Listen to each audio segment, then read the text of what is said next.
अस्सलाम वालेकुम। उम्मीद है आप सब खैरियत से होंगे।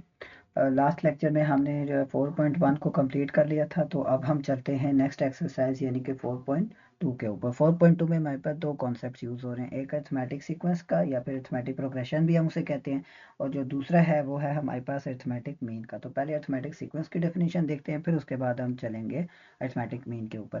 कहता है a sequence is called arithmetic sequence. एक सीक्वेंस को अरिथमेटिक सीक्वेंस कहा जाता है if the difference of any two consecutive terms is always the same. ये हमारे पास कंडीशन होती है अरिथमेटिक सीक्वेंस की, कि जब आप उसकी कोई सी दो कंसेक्यूटिव टर्म्स का डिफरेंस लो और वो डिफरेंस हमेशा सेम आ जाए, उस डिफरेंस को कहा जाता है कॉमन डिफरेंस, और इसको डिनोट किया जाता है स्मॉल डी के साथ। तो ये हमारे पास पहली डेफिनेशन है अरिथमेटिक सीक्वेंस की।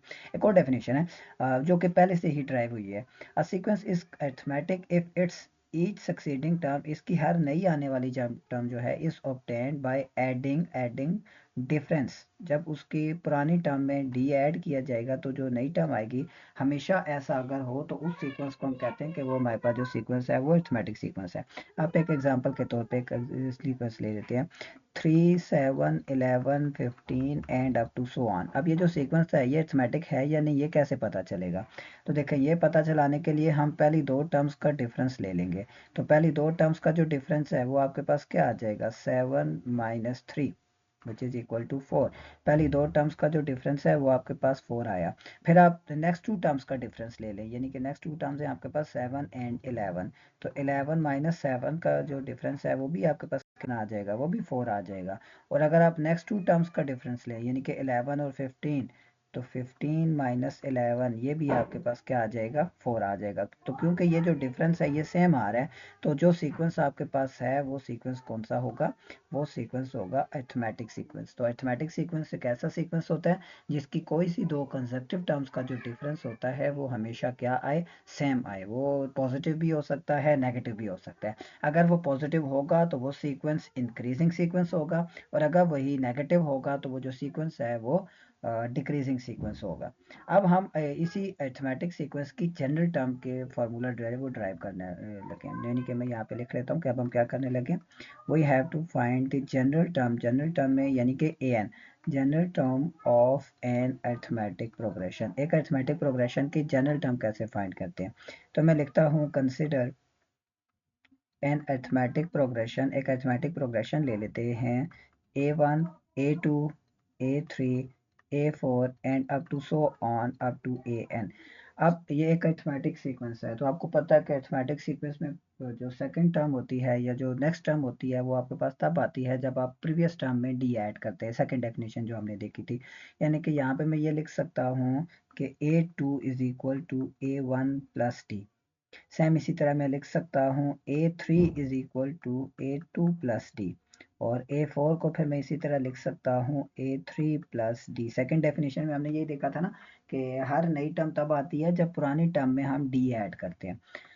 अच्छा, अब A3 को मैं अगर थोड़ा सा सिंप्लीफाई करूं, कैसे, ये A2 है और A2 ऑलरेडी देखें किसके इक्वल है, A1 प्लस डी। तो A2 की जगह में ये वैल्यू इसकी मैं पुट कर देता हूँ, यानी कि मैं लिखूंगा इसको A1 प्लस डी, और ये जो दूसरा वाला डी है ये हमारे पास आ जाएगा as it is plus D. और इसको मैं सिंप्लीफाई करता हूँ तो ये मेरे पास आ जाएगा A1 plus two D, D plus D which is equal to 2D। Same इसी पैटर्न के ऊपर मैं A4 को भी थोड़ा सिंप्लीफाई करता हूँ, यानी कि A3 की जगह में इसकी वो वैल्यू पुट करता हूँ जो मेरे पास अभी आई है, यानी कि A1 प्लस 2D। तो ये आ जाएगा मेरे पास A1 plus 2D and plus last वाला D एज इट इज, तो ये आ जाएगा हमारे पास A1 प्लस 3D। और इसी पैटर्न के ऊपर मैं कंटिन्यू करता हूँ और अब मैं फाइंड करता हूँ लास्ट पे AN की वैल्यू। तो अब गौर से देखें, हाँ, A1 A2 में भी आ रहा है, ये A3 में भी आ रहा है, ये A4 में भी आ रहा है, तो ये ऑब्वियस सी बात है कि ये A1 में भी आएगा, दरमियान में आ जाएगा प्लस, क्योंकि सब में आ रहा है। अगर A के साथ सबस्क्रिप्ट में 2 है तो D का जो कोफिशिएंट है वो 1 है।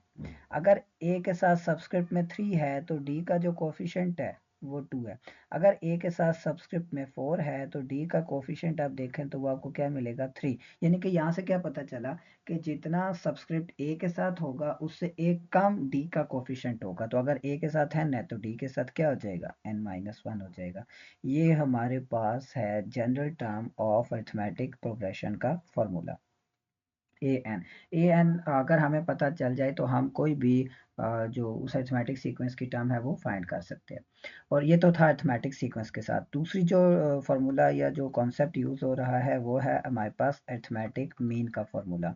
Arithmetic mean between two numbers भी देखा जाता है, and between arithmetic mean between a single arithmetic mean between two numbers and multiple arithmetic means between two numbers. तो अगर दो नंबर्स कहा जाए, लेट्स से कि arithmetic mean between A and B, तो उसका फॉर्मूला आपने 10th में भी पढ़ा था, वो होता है sum of numbers divided by quantity of the numbers, यानी कि a plus B divided by 2। ये arithmetic mean between one arithmetic mean between two numbers है। लेकिन अगर हमें एक ही दो नंबर्स के दरमियान मल्टीपल अरिथमेटिक मीन्स इंसर्ट करने पड़ जाएं, यानी कि let's say if we have, मैं उनको नाम दे देता हूँ X Y Z B, three arithmetic means between, कोई भी दो नंबर ले लेते हैं ए एंड बी, ए और बी के दरमियान में तीन अरिथमेटिक मीन ले लेता हूँ। हम मल्टीपल ले सकते हैं, 3 4 4 5 6 अप टू सो ऑन। लेकिन अगर मैं यहाँ पे तीन अरिथमेटिक मीन लूँ ए और बी के दरमियान, देन अगर मैं ए लिखूँ फिर उसके बाद में इन तीन मीन्स को लिखूँ एक्स वाई जेड, और लास्ट में फिर मैं बी को लिखूँ, यानी कि मैंने क्या किया, ए को लिखा और उसके बाद बी को लिखा और इनके दरमियान में वो तीन मीन्स इंसर्ट कर दिए, तो ये जो आपके पास सीक्वेंस बनेगा, ये सीक्वेंस कौन सा होगा, ये सीक्वेंस होगा अरिथमेटिक सीक्वेंस। यानी कि दो नंबर्स के दरमियान मीन्स इंसर्ट कर देने से जो आंसर आता है वो अरिथमेटिक होता है, अगर वो अरिथमेटिक मीन इंसर्ट किए हों तो ये दो कुछ कॉन्सेप्ट्स हैं जो हमारे पास नेक्स्ट जो एक्सरसाइज है उसमें यूज हो रहे हैं। अब चलते हैं नेक्स्ट एक्सरसाइज के ऊपर। तो क्वेश्चन नंबर 1 में देखें, कहता है कि find first four terms of each arithmetic progression. आपको हर अरिथमेटिक प्रोग्रेशन की पहली चार टर्म्स जो है वो फाइंड करनी पड़ेंगी। तो सबसे पहले मैं पार्ट 1 की तरफ आता हूँ। तो A1 तो मुझे दिया हुआ है, A1 is equal to 4। Arithmetic में जो ए एन का फार्मूला है वो फार्मूला मैं यहाँ पे लिख लेता हूँ, क्योंकि अरिथमेटिक जब भी होगा हमें ए एन का फार्मूला हमेशा ये ज़रूरत पड़ेगी इसकी। मैं इसको लिखता हूँ A1 plus N minus one into D. अब यहाँ पे मैं n को 2 पुट करता हूँ इसी फार्मूले में, तो मेरे पास A2 किसके इक्वल हो जाएगा, तो ये आ जाएगा A1 प्लस डी, क्योंकि 2 माइनस वन किसके इक्वल हो जाएगा, 1 के, तो ये आ जाएगा A1 प्लस डी। और A1 मेरे पास है 4, डी है मेरे पास 3, तो 4 प्लस 3 हमारे पास आ जाएगा 7। सिमिलरली मैं फाइंड करता हूँ A3। तो A3 में अब मैं इसी फार्मूले में ये जो an का फार्मूला है इसमें n को 3 पुट कर देता हूँ। तो जब मैं n को 3 पुट करूंगा तो 3 माइनस वन 2 बन जाएगा। तो अब मैं लिखूंगा A1 plus 2d, values put करते हैं, 4 प्लस 2 इंटू 3, तो ये मेरे पास आंसर आ जाएगा 10। फिर लास्ट इसकी टर्म यानी कि जो मांगी गई है वो है A4। तो A4 सेम उसी फार्मूले के हिसाब से होगा हमारे पास A1 plus 3d which is equal to 4 plus 3 into 3 यानी कि 13। तो हमने फर्स्ट फोर टर्म जो है वो फाइंड कर ली। वो कौन कौन सी हैं, 4 7 10 13 and up to so on, ये सीक्वेंस चल रहा है। और यहाँ पे हमारा जो ये पार्ट है ये कंप्लीट हो गया। सेकंड पार्ट में भी हमें A1 और D की वैल्यू दी हुई है, लेकिन A1 7 है और D हमारे पास 5 है। तो उसी तरह लिखेंगे A1 is equal to 7, then लिखते हैं A2 हो जाएगा हमारे पास A1 प्लस डी, यानी कि 7 plus 5 which is equal to 12। Then हम आते हैं A3 के ऊपर, यानी कि A1 plus 2D, 7 plus 2 into 5, यानी कि यह हो जाएगा हमारे पास 17। और लास्ट में हम फाइंड करेंगे A4, यानी कि A1 प्लस 3D, इसको मैं लिखूंगा 7 प्लस 3 इंटू 5, ये हमारे पास आंसर आ जाएगा 22। और यहाँ पे ये वाला पार्ट भी हमारे पास कंप्लीट हो गया। पार्ट नंबर 3 में आते हैं। A1 16 दिया हुआ है, लेकिन D की वैल्यू जो है वो -2 दे दी है। मैंने आपको शुरू में भी बताया था कि अगर D पॉजिटिव है तो जो सीक्वेंस होगा वो इंक्रीजिंग सीक्वेंस होगा, और अगर D नेगेटिव दिया हुआ है तो वो जो सीक्वेंस होगा वो डिक्रीजिंग सीक्वेंस होगा। अच्छा, तो मैं यहाँ पे A1 तो दिया हुआ है, A1 is equal to 16। A2 देखते हैं, A2 इक्वल हो जाएगा हमारे पास A1 प्लस डी, यानी कि ये आ जाएगा 16 प्लस -2, तो हमारे पास आंसर आ जाएगा 14। अब देखें सेकंड टर्म पुरानी टर्म से कम है, यानी कि लेस है, 14 इज लेस देन 16, तो इसका मतलब सीक्वेंस डिक्रीजिंग सीक्वेंस है। क्यों हुआ, क्योंकि डी नेगेटिव था। तो A3 देखते हैं, A3 हमारे पास आ जाएगा A1 प्लस 2D, यानी कि 16 प्लस 2 इंटू -2, ये हमारे पास आंसर आ जाएगा 12। और इसी तरह फिर A4 इक्वल हो जाएगा A1 प्लस 3D, यानी कि 16 प्लस 3 इंटू -2, यानी कि मेरे पास आंसर आ जाएगा 10। पार्ट नंबर 4, A1 दिया हुआ है 38 और D दिया हुआ है हमें -4। तो सेम उन्हीं पैटर्न्स पे लेके चलते हैं कि A1 तो हमारे पास है, A1 is equal to 38, A2 equal हो जाएगा हमारे पास A1 प्लस D, या और D भी दिया हुआ है, D कितना दिया हुआ है -4। तो ये आ जाएगा हमारे पास 38 प्लस -4, यानी कि ये आंसर आ जाएगा 34। देन हम देखते हैं A3 का फॉर्मूला हो जाएगा हमारे पास A1 प्लस 2D, यानी कि 38 plus 2 into -4 which is equal to 30, and last A4 which is equal to A1 plus 3D, यानी कि ये आ जाएगा हमारे पास 38 प्लस 3 इंटू -4 26। सेम इसी पैटर्न के ऊपर जो लास्ट 2 पार्ट्स हैं वो आपने खुद कर लेने हैं। हम चलते हैं इसके क्वेश्चन नंबर 2 की तरफ। क्वेश्चन नंबर 2 में कहता है find the next three term जो है आपने फाइंड करनी है। आपको कोई भी अर्थमेटिक की कोई भी टर्म फाइंड करने के लिए सिर्फ दो चीजें चाहिए, एक चाहिए उसकी फर्स्ट टर्म यानी कि A1, और दूसरा चाहिए हमारे पास कॉमन डिफरेंस यानी कि D। यहाँ पे भी मुझे A1 देखें कितना दिया हुआ है, A1 दिया हुआ है हमारे पास 5, और D कैसे फाइंड होगा, D हमारे पास आएगा second term A2 minus A1, second term minus first term, यानी कि हमारे पास आ जाएगा 9 minus 5 which is equal to 4। अगर हमारे पास A1 और D दोनों की वैल्यू है तो हम अर्थमेटिक की कोई भी टर्म फाइंड कर सकते हैं। अब हमने अर्थमेटिक की कौन कौन सी टर्म फाइंड करनी है, देखें 3 टर्म्स गिवन दी हुई है, नेक्स्ट 3 टर्म्स फाइंड करनी है, यानी कि A4 फाइंड करना है, A5 फाइंड करना है और A6 फाइंड करना है। A4 कैसे आएगा, A4 इक्वल हो जाएगा हमारे पास A1 प्लस 3D। A1 हमें दिया हुआ है 5 प्लस 3 और D हमें दिया हुआ है 4, और ये हमारे पास आंसर आ जाएगा 17। A5 which is equal to A1 plus 4D, यानी कि ये आ जाएगा हमारे पास 5 plus 4 into 4 which is equal to 21, and A6 यानी कि A1 plus 5D which is equal to 5 plus 5 into 5, और ये हमारे पास आंसर आ जाएगा A1 प्लस 5D। तो डी की वैल्यू हमें 4 दी हुई है, 5 पुट होगी गलती से, डी की जगह हम क्या लिखेंगे 4, तो 5 4 20 plus 5 which is equal to 25, और ये हमारे पास आंसर आ गया 25। Part number second 11 14 17 and up to so on, जैसे लास्ट टाइम किया था सेम उसी तरह। सबसे पहले तो हम फाइंड करेंगे A1 जो कि गिवन दिया हुआ है, A1 इज 11, और डिफरेंस सेकंड माइनस फर्स्ट या फिर थर्ड माइनस सेकंड दोनों का आंसर सेम आ रहा है यानी कि 3। तो 3 टर्म्स गिवन दी हुई हैं, हम फोर्थ टर्म फाइंड करेंगे, फिर उसके बाद फिफ्थ टर्म फाइंड करेंगे, और फिर उसके बाद सिक्स्थ टर्म फाइंड करेंगे। A4 यानी कि A1 plus 3D which is equal to 11 plus 3 into 3, यानी कि मेरे पास आंसर आ जाएगा 20। ये आ जाएगा A1 प्लस 4D यानी कि 11 प्लस 4 इंटू 3, डिफरेंस हमारे पास है 3, तो ये आ जाएगा हमारे पास 23। और लास्ट में A1 प्लस 5D यानी कि 11 plus 5 into 3 which is equal to 26। Part number 3, यहाँ पे हम देखते हैं कि हमें A1 तो दिया हुआ है विच इज इक्वल टू 1/2, और डिफरेंस कैसे फाइंड करेंगे, हम सेकंड टर्म में से फर्स्ट टर्म को माइनस कर देते हैं, तो ये आ जाएगा हमारे पास 3 - 1 होल डिवाइडेड बाई 2 यानी कि 2 divided by 2 which is equal to 1।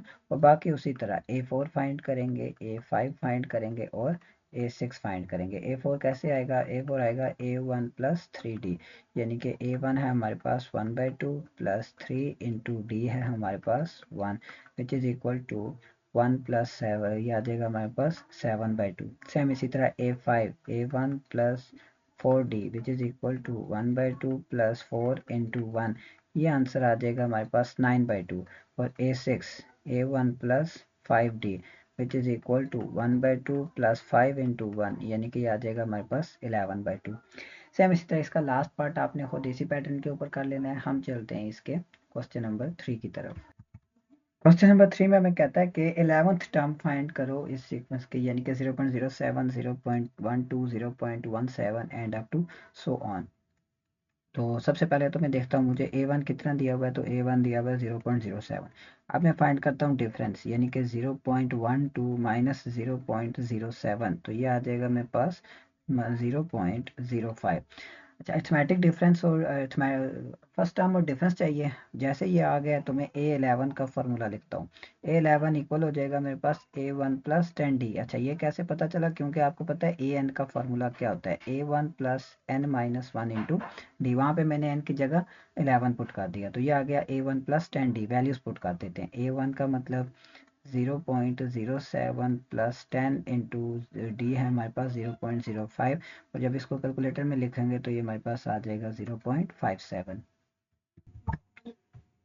Question number 4 में कहता है the third term of an arithmetic sequence is 14। पहली जो कंडीशन दे दी है वो हमें दे दी है a3 की value, third term is 14 and the ninth term is -1, यानी कि a9 ninth term is -1। Find the first four terms, कहता है पहली चार टर्म जो है वो फाइंड करें। अच्छा, अब जब भी ऐसी कोई कंडीशन आती है कि आपको कोई और टर्म्स दी गई हो तो आप कैसे सॉल्व करेंगे? तो देखें, a3 का फॉर्मूला मुझे पता है, किसके इक्वल होता है, a1 plus 2d which is equal to 14, जो कि क्वेश्चन में गिवन है, इसको नाम दे दें इक्वेशन नंबर 1। और a9 का फॉर्मूला वो आ जाएगा हमारे पास a1 plus 8d which is equal to -1, इसको नाम दे दें इक्वेशन नंबर 2।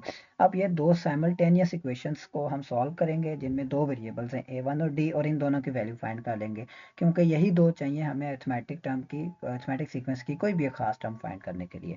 तो मैं लिखूंगा यहाँ पे सब्ट्रैक्टिंग, मैं सब्ट्रैक्ट करता हूँ इक्वेशन 1 फ्रॉम इक्वेशन 2 में से इक्वेशन 1 को सब्ट्रैक्ट करते हैं, यानी कि ये आ जाएगा a1 plus 8d minus a1 plus 2d which is equal to -1 minus 14, minus के साथ ब्रैकेट ओपन करेंगे, a1 plus 8d minus a1 minus 2d which is equal to -15।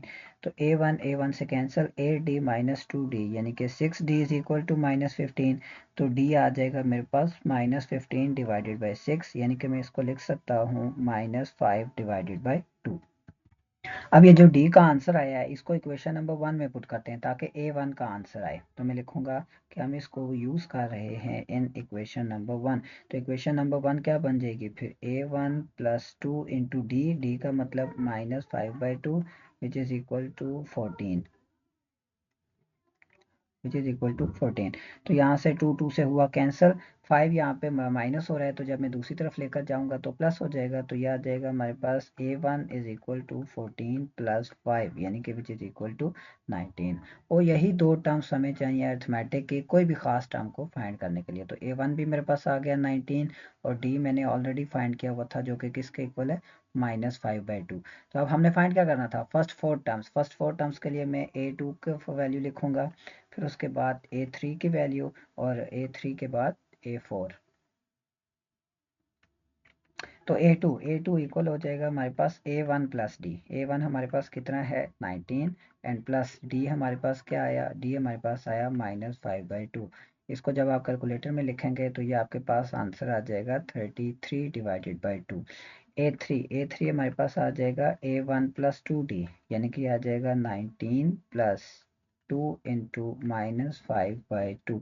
इसको भी कैलकुलेटर में लिखेंगे तो आपके पास आंसर आ जाएगा 14। और a4 which is equal to a1 plus 3d, यानी कि 19 plus 3 into -5 divided by 2 which is equal to 23 divided by 2। और यहीं पे हमारा क्वेश्चन कंप्लीट हुआ। Question number 5. Find an arithmetic progression for A17 which is equal to -40 and A28 which is equal to -73. Find A1 and common difference. Write first 5 terms of the arithmetic progression. Same उसी तरह जैसे हमने last question किया था, तो यहाँ पे मैं लिखता हूँ कि मुझे A17 दिया हुआ है -40, और दूसरी जो चीज़ दी हुई है वो है A28 which is equal to -73। A17 का फार्मूला हो जाएगा मेरे पास a1 plus 16d which is equal to -40, और A28 हो जाएगा हमारे पास a1 plus 27d which is equal to -73। इसको नाम दे देते हैं इक्वेशन 1, इसको नाम दे देते हैं इक्वेशन 2। हम करते हैं कि इक्वेशन 2 में से सब्ट्रैक्ट करते हैं इक्वेशन 1 को। जब सब्ट्रैक्ट करेंगे तो क्या आंसर आ जाएगा, a1 plus 27d which is equal to -73, और a1 plus 16d which is equal to -40। जब माइनस करेंगे तो साइन चेंज हो जाएंगे, यानी कि ये टर्म प्लस है तो माइनस, ये भी प्लस है तो माइनस, और ये माइनस है तो प्लस हो जाएगा। और यहाँ से a1 से हुआ कैंसिल, रह जाएगा हमारे पास 27d माइनस 16d यानी कि 11d, और यहाँ पे जब हम इनको ऐड करेंगे तो हमारे पास आंसर आ जाएगा -33।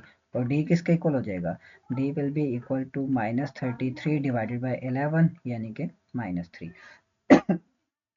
अब ये जो डी का आंसर आया है इसको इक्वेशन नंबर 1 में पुट करते हैं, यानी कि हम लिखेंगे यूजिंग इन इक्वेशन नंबर 1, और इक्वेशन नंबर क्या है, 1 है क्या, वो a1 plus 16 into -3 which is equal to -40। यह आ जाएगा हमारे पास a1 plus minus -48 is equal to -40, और -48 को दूसरी साइड ले जाते हैं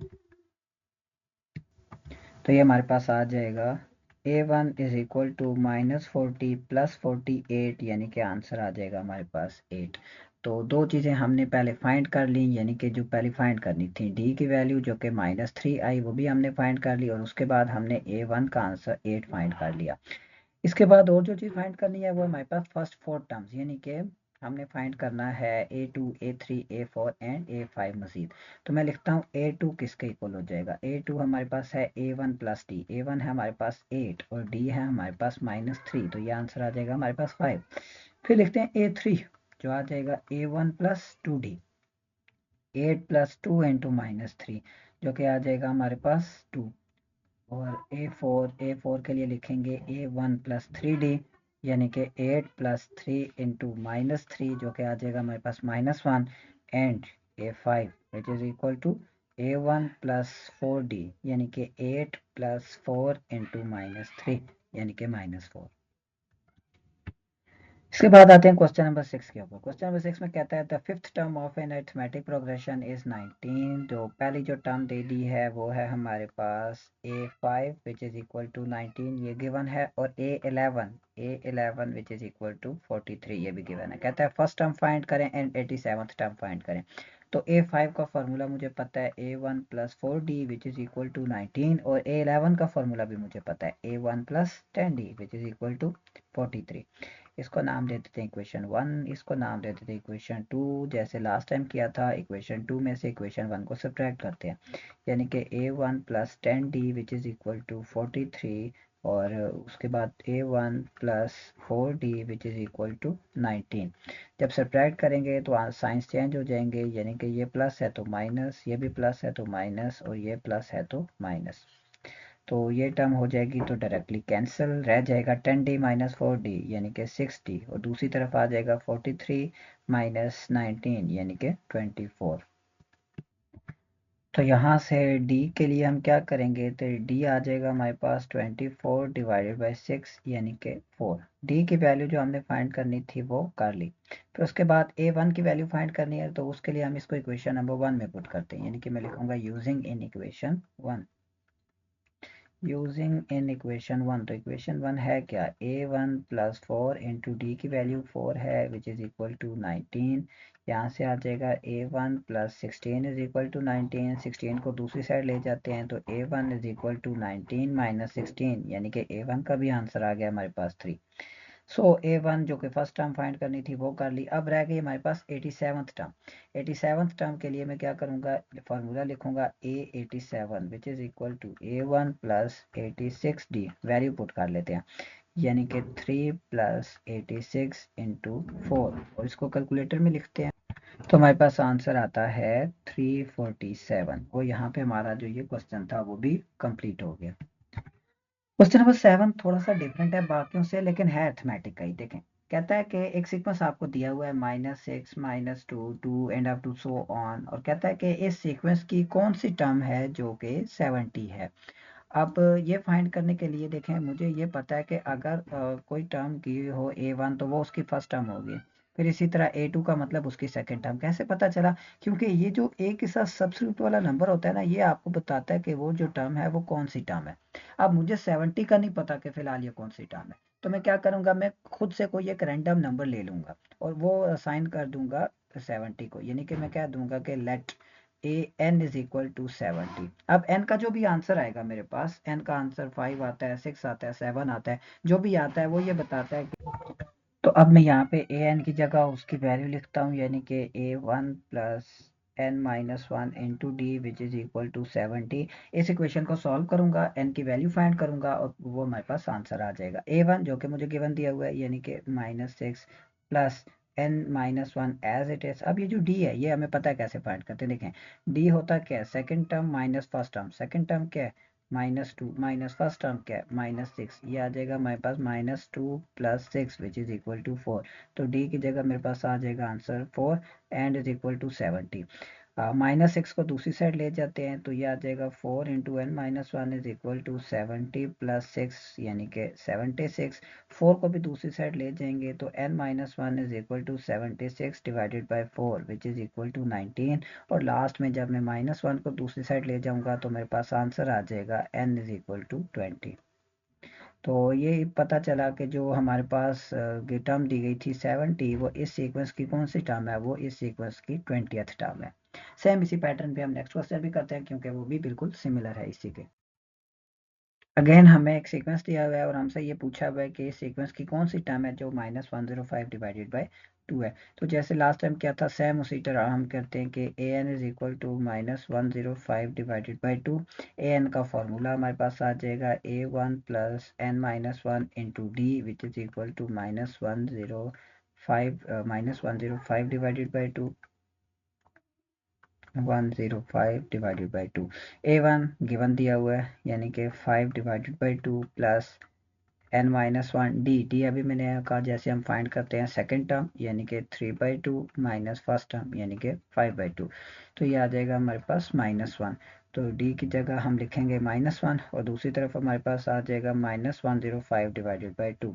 5/2 जो कि टर्म यहाँ पे प्लस हो रही है जब इसको दूसरी साइड लेकर जाएंगे तो माइनस हो जाएगी। तो नेक्स्ट स्टेप में क्या आ जाएगा हमारे पास -n-1 which is equal to -105 divided by 2 -5 divided by 2। और अब हम इसको सिंप्लीफाई करेंगे, राइट हैंड साइड को एलसीएम ले लेते हैं यानी कि -105 -5 whole divided by 2 -110 divided by 2 और ये आंसर आ जाएगा हमारे पास -55। अब दोनों साइड पे अगर आप देखें तो माइनस है तो माइनस को भी कैंसिल कर देते हैं यानी कि मैं लिखूंगा यहाँ पे -n-1 which is equal to -55। तो माइनस कैंसिल हो जाएगा यानी कि ये माइनस इस माइनस से कैंसिल और 1 को जब दूसरी साइड लेकर जाएंगे तो n इज इक्वल टू 55 + 1 यानी कि 56।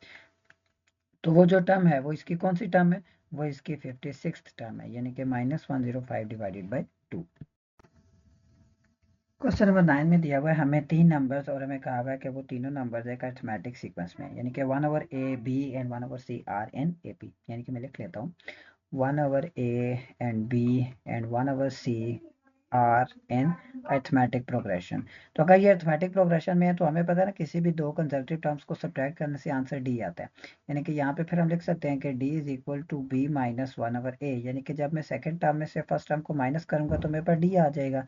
और सेम इसी तरह अगर मैं थर्ड टर्म में से सेकंड टर्म को माइनस करता हूँ तो भी मेरे पास d आएगा यानी कि 1/c माइनस b।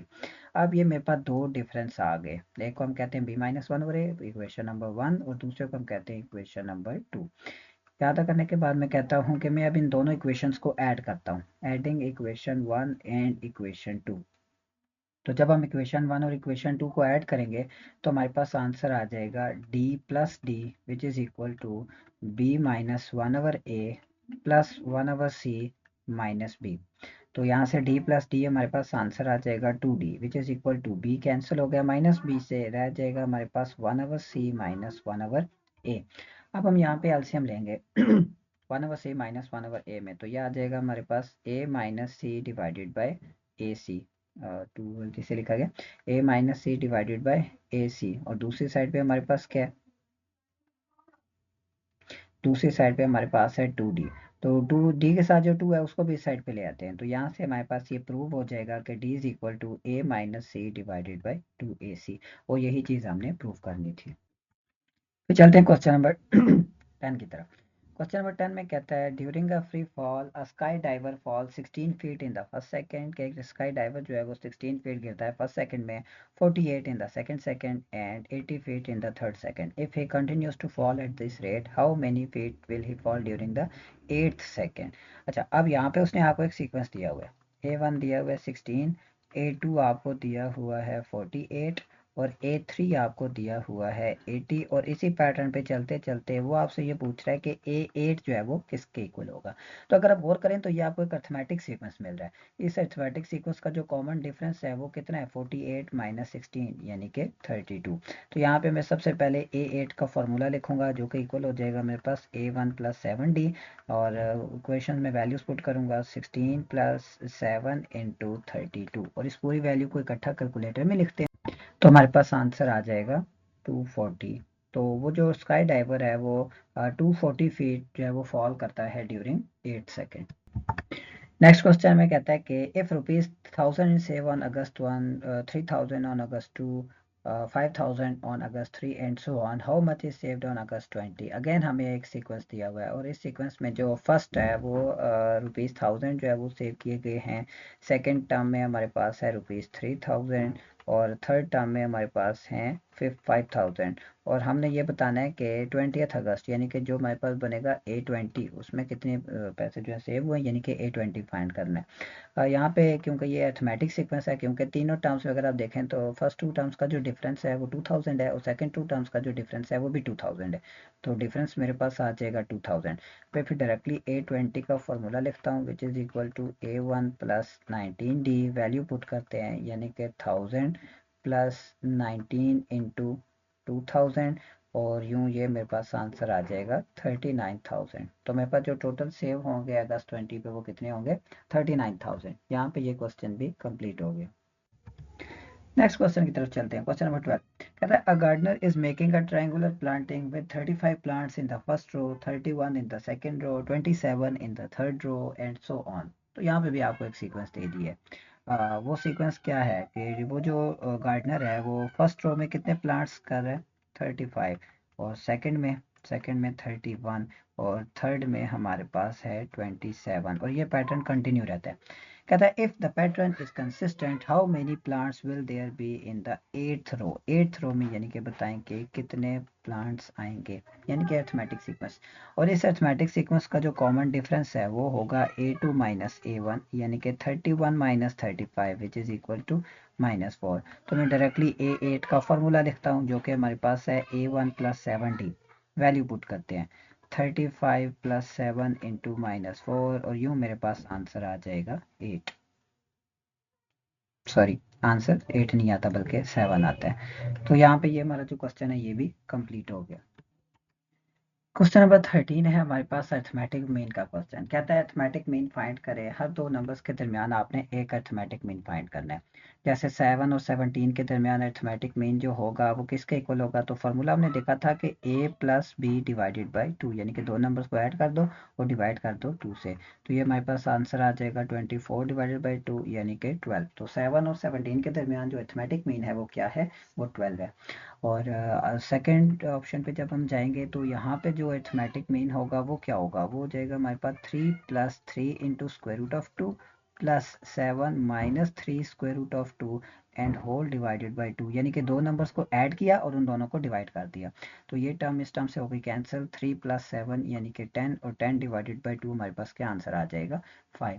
और इसके बाद नेक्स्ट पार्ट्स पे चलते हैं, यानी कि पार्ट नंबर 3 पे जब हम जाएंगे तो यहाँ पे जो अरिथमेटिक मीन का फॉर्मूला होगा वो हो जाएगा 7 into square root of 5 plus square root of 5 whole divided by 2 which is equal to 8 into square root of 5 divided by 2। तो 2 1 ज़ा 2, 2 2 ज़ा 2 4 ज़ा 8, और यूँ मेरे पास आंसर आ जाएगा arithmetic mean is equal to 4 into square root of 5। और लास्ट पार्ट जब हम आएंगे यहाँ पे तो यहाँ पे जो अरिथमेटिक मीन का फॉर्मूला यूज़ करेंगे वो सेम वही होगा।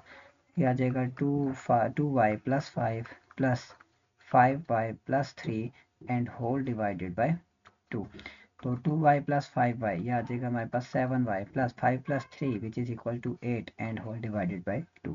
ये हमारे पास आंसर आ जाएगा इसका। इसके बाद चलते हैं क्वेश्चन नंबर 14 के ऊपर। कहता है फाइंड बी आपने फाइंड करना है। If 10 is arithmetic mean between b and 20, b और 20 का जो अरिथमेटिक मीन है वो क्या है, वो 10 है। तो क्योंकि अर्थमेटिक मीन का फार्मूला होता है ना sum of two numbers divided by 2, तो इन दोनों को ऐड करके डिवाइडेड बाय 2 से आंसर आ जाएगा हमारे पास 10, क्योंकि 10 जो है वो अर्थमेटिक मीन है। तो 2 को मैं ले जाता हूँ दूसरी साइड पे, जाके मल्टीप्लाई हो जाएगा, तो ये आ जाएगा हमारे पास b plus 20 is equal to 20। 20 को ले आते हैं दूसरी साइड पे, तो इधर आके सब्ट्रैक्ट हो जाएगा, तो ये आ जाएगा b is equal to 20 minus 20, यानी कि आंसर आ जाएगा हमारे पास 0।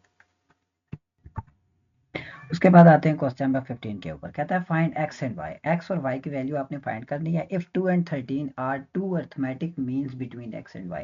यानी कि एक्स और वाई के दरमियान जो 2 एंड 3 हैं ये दो अर्थमेटिक मीन है। तो मैंने आपको बताया था ना, दो नंबर्स के दरमियान उनके मीन इंसर्ट कर देने से वो सीक्वेंस बन जाता है। तो यहाँ पे मैं लिखूंगा x comma 2 comma 13 comma y are in arithmetic progression. क्यों? क्योंकि x और y के दरमियान जब मैं इनके मीन इंसर्ट करूंगा, जो मीन मुझे क्वेश्चन में गिवन दिए हुए हैं, तो ये एक अरिथमेटिक सीक्वेंस बनेगा, क्योंकि ये अरिथमेटिक मीन है। यही चीज़ हमने देखी थी स्टार्ट में भी, कि दो नंबर्स के दरमियान उनके अरिथमेटिक मीन इंसर्ट कर देने से वो अरिथमेटिक सीक्वेंस बन जाता है। और इस अरिथमेटिक सीक्वेंस की मुझे दो चीज़ें चाहिए। एक मुझे चाहिए क्या कहते हैं फर्स्ट टर्म, और मुझे एक इसकी चाहिए फोर्थ टर्म। तो फर्स्ट और फोर्थ टर्म फाइंड करने के लिए देखें, मुझे पता है कि जो यहाँ पे कॉमन डिफरेंस है वो किसके इक्वल हो जाएगा, वो इक्वल हो जाएगा 13 माइनस 2। क्यों? क्योंकि डिफरेंस जो होता है ना वो कोई सी दो कंजक्टिव टर्म्स का होता है। तो इन दो कंजक्टिव टर्म्स का जब मैं डिफरेंस लूंगा तो मेरे पास क्या आ जाएगा, डी आ जाएगा। तो यहाँ से मेरे पास डी की वैल्यू आ जाएगी 7। फिर मैं यहाँ पे फॉर्मूला लिखता हूँ A2। A2 का फार्मूला क्या होता है, A1 प्लस डी। और A2 मेरे पास है क्या, A2 है मेरे पास 2 which is equal to A1 x, और D डिफरेंस अभी मैंने फाइंड किया यानी कि 11। और यहाँ से मेरे पास x का आंसर आ जाएगा 2 माइनस 11 यानी कि -9। क्योंकि x की वैल्यू फाइंड करने के लिए ना फर्स्ट टू टर्म्स को मैंने यूज़ किया, A2 को और A1 को। और बस अब मैं A4 का फॉर्मूला यूज़ करूंगा ताकि मेरे पास y का आंसर आ जाए। A4 इक्वल होगा हमारे पास A1 प्लस 3D।